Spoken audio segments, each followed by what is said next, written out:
Welcome back to another Random Bits. In this one we're going to look at a few scripts that can make using the Unity editor much easier. The first one is creating the ability to add notes to your game objects. So in this simple scene here, I have a cube and perhaps I'm working on a project with a number of other people, or I'm just forgetful and I need to add a note there. It would be great to actually attach a note to this game object.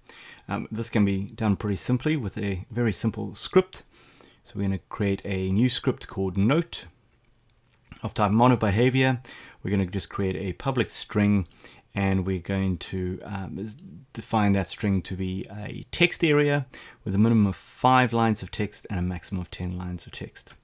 And how this looks in the editor is like this. So if we have our script, we can add ourselves a note. And now we can put some notes into this field. And that will be saved along with your game object so that you can find the notes and your colleagues can find the same notes as well. You can also, of course, move the component up the stack so that it is right at the top. The second tip is helping us deal with focusing on objects within the Unity editor. Now in Unity, if you select an object and then hover over the scene view and press F, Unity will focus in on that object, which is super helpful if you need to navigate around the scene. So for instance, if we select our cube again, jump back to the cube and then I select this gun turret type object, it jumps back to there. And for instance, if I select the cylinder, it'll focus in on there. Now in this particular one here, I have a empty game object attached in the hierarchy, and this would be the point at which we might spawn projectiles when this turret shoots.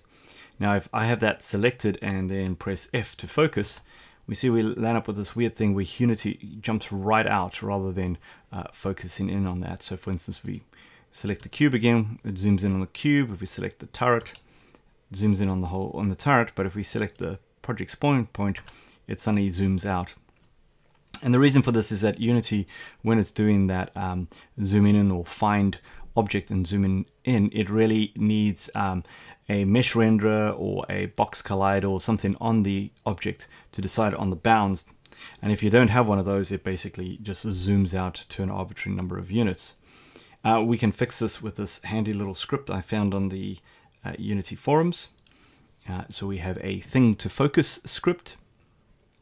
And you pretty much add this as a component onto your object, and you can set the bounds on which you want to focus.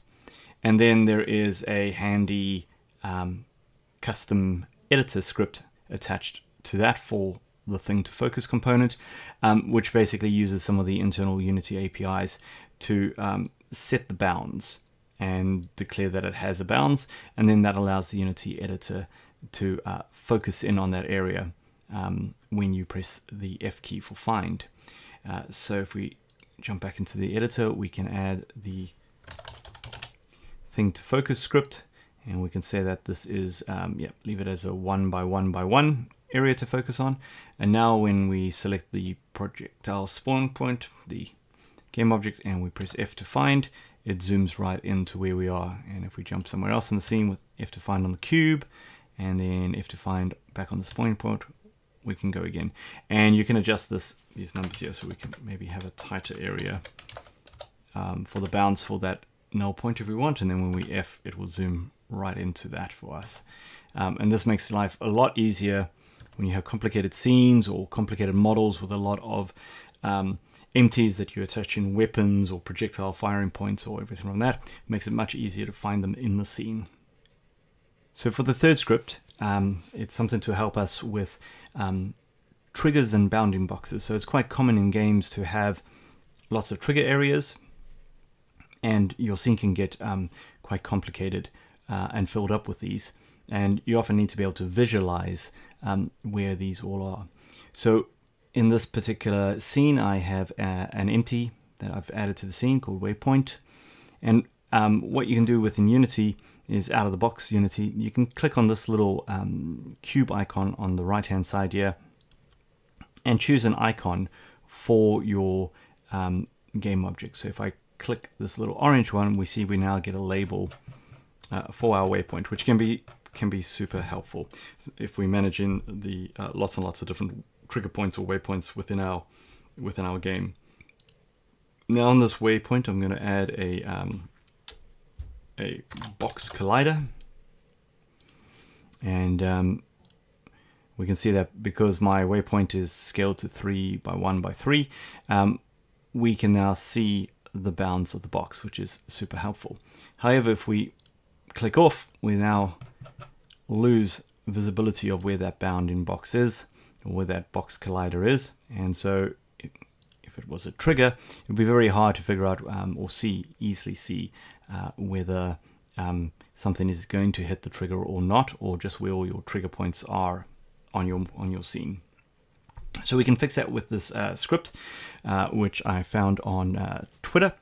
And what it does is it basically allows us to define a color, and then in the onDraw gizmos function, one of the built-in API functions for the Unity editor, we use that color to draw a cube around the object. So back in the editor, if we go and add a gizmos drawer to our waypoint, we can now select the color, pick a color. I'm going to make it a bluish color over here. I'm going to bump up the alpha. Or maybe we'll make it a yellowy orangey color. And now if I select other objects in the scene, we can still see our bounding area or our trigger point or collision area. So a super helpful script, and we can also, it's great because you can actually visualize things if you're busy rotating them or scaling them as well. All right. So those were my 3 scripts. The source for these will be up on my Patreon for my patrons. I will also put links for where I found the original source code in the description below. If you found this video useful, please like it, please subscribe, and please check the bell so that you get notified when I release new videos. Thank you very much for watching.